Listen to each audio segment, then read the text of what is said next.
So, as promised, here we are at the Battle of Borodino. This is the initial setup for both sides, for both the September 5th scenario and the Grand Battle or main campaign. I'll show you the reinforcement tracks right over here, the game turn track. No French units set up on the board initially. I do have a few set up over there for turn 1. Pan over here. Those Russian units are unable to move or activate until the 8th game turn, unless of course one of them is attacked by a French unit between them. Then after the 8th turn they can start activating 1 unit per turn until all the Russian units north of the Great Redoubt are activated. And more of the Russian deployment. And then I have, like I said, just the first turn's French, having just entered the board there. The Borodino Redoubt is there, pretty much right there in the center. The Great Redoubt, and then I think the smaller redoubt is over here in the center. Anyway, this is the setup on turn 1, and I'm going to go ahead and commence playing the first turn, at least from the French player's perspective, and resolve combat and all that. And then I may come back for an update and then continue with the Russian first turn. I'm not sure how I'm going to do this overall. If I want to do just the beginning of the turn and then the end of the turn to show the results or what, but that's probably what I'll do since the game is 40 turns long. I'll probably just do either an overview of each turn or maybe an overview of several turns.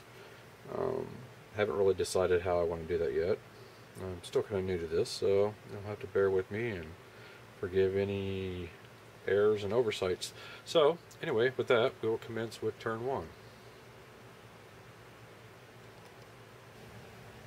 Okay, this is how things excuse me. Okay, this is how things look at the end of turn 1, after the Russian movement and combat phases. There was no combat for either side. Nobody was in a zone of control of an enemy unit. The French kind of spread out, forming kind of a skirmish line as such. I think their ultimate goal is going to be to try to encircle or envelop the Russians there on the Russian, I guess it'd be left. The Russians moved up, supporting the Borodino Redoubt.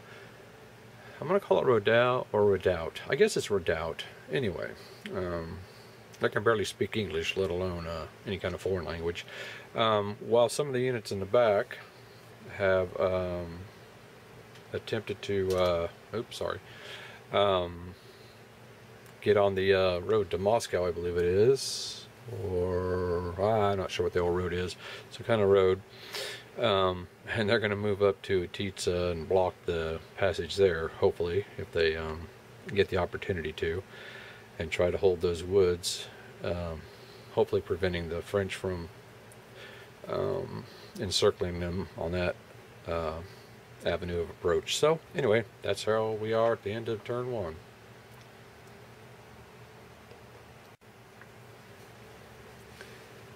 Okay, here we are at the end of turn 1. This is the final positions of the French and the Russian units. The French came on and formed a kind of a skirmish line, trying to spread out the Russian defense. The Russians moved up to reinforce the Borodino Redoubt, and some of the other Russians in the back moved up to reoccupy the fletches, allowing these Russians to move up and kind of guard this stream. Moved this artillery unit into the town hex itself. I don't see where that's prohibited. Correct me if I'm wrong. And I moved cavalry over here to get onto the old, I don't know what this road is called. I'll have to look it up. Everything's kind of hard to read since it's all sideways and upside down. But anyway, no excuses. These Russians are going to try and come around over to here and kind of guard the Utitsa area, prevent any flanking or encircling movement. Encirclement movement. I'll eventually be able to speak by the French cavalry. So it's early on yet.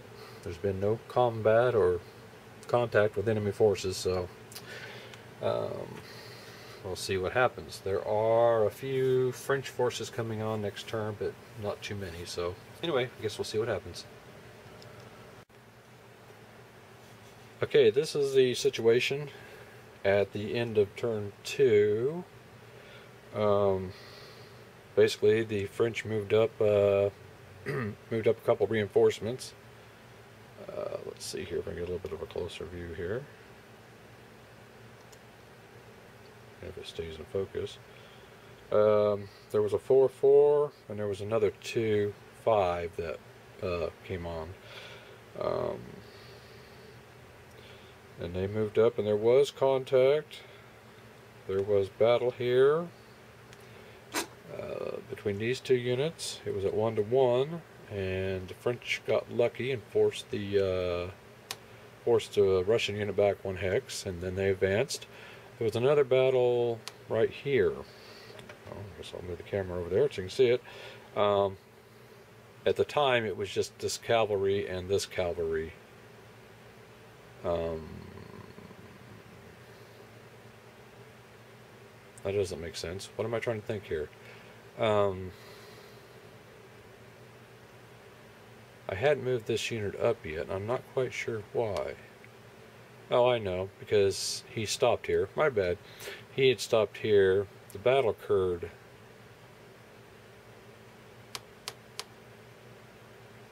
The battle occurred here, between this unit and that unit, yes. And it was a attacker retreat, so he fell back there. So that was also a 1-to-1. Other than that, it was fairly quiet. And let's see, the Russians moved forces on up here into Utitsa, just beating the French to the town by 1 turn. Stripped a few units from the Fletches over here to help reinforce this area here, kind of see what happens. The French have a couple more large units coming on next turn, so we'll just continue to see the pressure build and we'll kind of see what happens. The key is going to be the release of these Russian units over here. I can tell now. I can tell that right now. So the Russians don't attack them, or if the French don't attack them, then it'll be a long, slow process before they all get brought into the battle. But I have a feeling that to meet the victory conditions, that they will have to engage them sooner or later. So anyway, on to turn 3.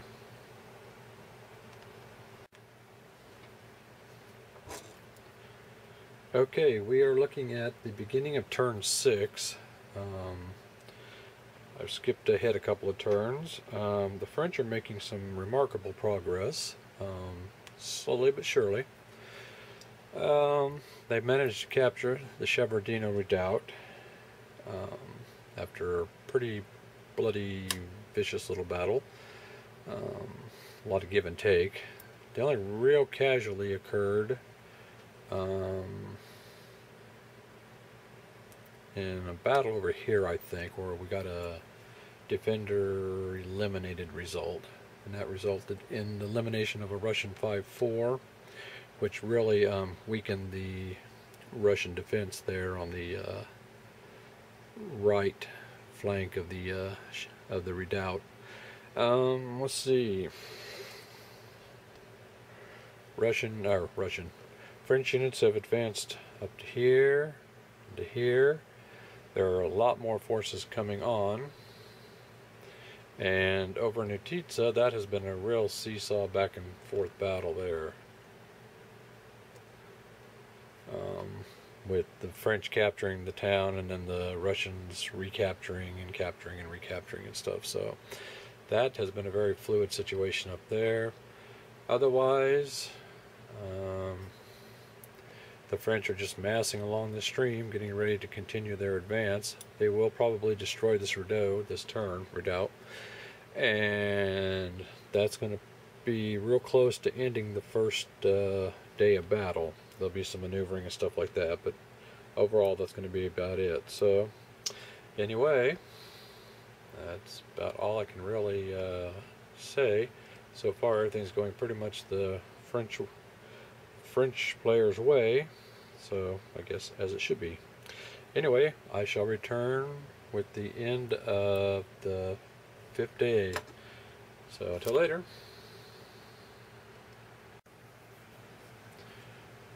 Okay, here we are at the beginning of turn 8, the 1900 game turn. I haven't moved any units yet. I've just brought on the French reinforcements for this turn, of which there are quite a few. These units here, the 2 4s, the 1 5, 2 3, and then the ones over there in the end, 4 3s, 4 3, the 4 4s, 2 5, and then there's down here a 2 5. I thought I'd take this time to kind of show you the basic principles of movement and combat, just to give you just a rough idea of how things were back in the 70s, how combat and movement were resolved. As I've described before, there's not much in the way of terrain on this map, and it doesn't really affect movement except in just a couple cases, one of which is the rivers and the woods. So I'm just going to make it kind of easy, and we're just going to go just kind of just a simple move. The streams, such as this one, will cost 1 extra movement point. So we'll just start off with this French unit here. He's got 4 movement points, so that means he's only going to be able to move 4 hexes at the max. So we just want to bring him up into the battle. 1, 2, 3, and that's where he would have to stop if he wishes to continue on, because of the stream. The stream's going to cost him an extra 1, and he will not be able to spend 5 movement points. He can only spend 4. So if I put him back in his starting position, we could go as an alternate, if I could hold on to him. 1, 2, 3, and he still can't cross the stream because that'd be 4, 5. You could start him here and go 1, but entering a town, such as this town, will also cost him an extra movement point. So 1, 2, 3, 4, 5. So there's 1, 2, 3, 4, 5. There's no way that he can actually cross this stream on the first movement of his first movement. 2, 3. So we'll just move him there. 1, 2, 3, 4. So he can move there, and pretty much so on and so forth.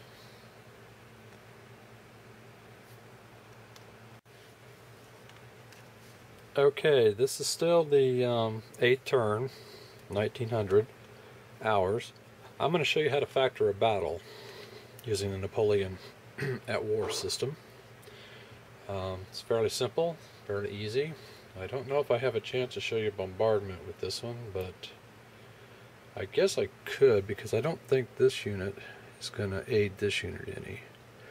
So looks like we're going to attack this Russian 4-4, and we're going to attack it with this French 7-4 and this French 4-4. So, with my wonderful grasp of math, I could also throw in the artillery since it's 2 hexes away. The stream will not affect combat in any way. It only affects movement. The 4-4 is not in any kind of defensive terrain. It's just in clear.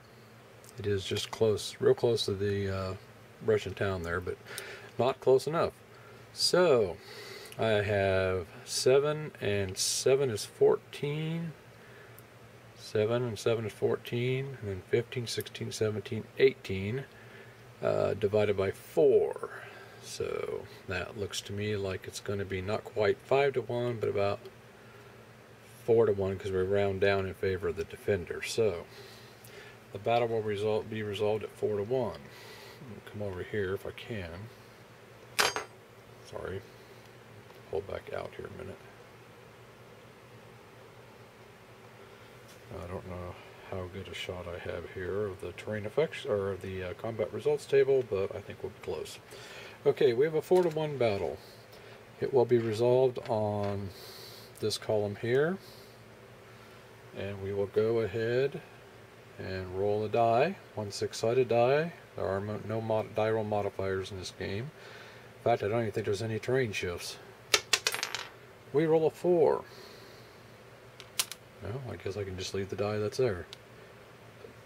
Okay, a 4 at 4-to-1 is a defender retreat.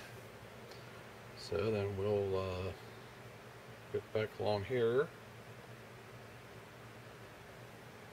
I'm going to zoom in here, so give me a second. Okay, so we have a defender retreat, which is going to force this unit to retreat 1 hex.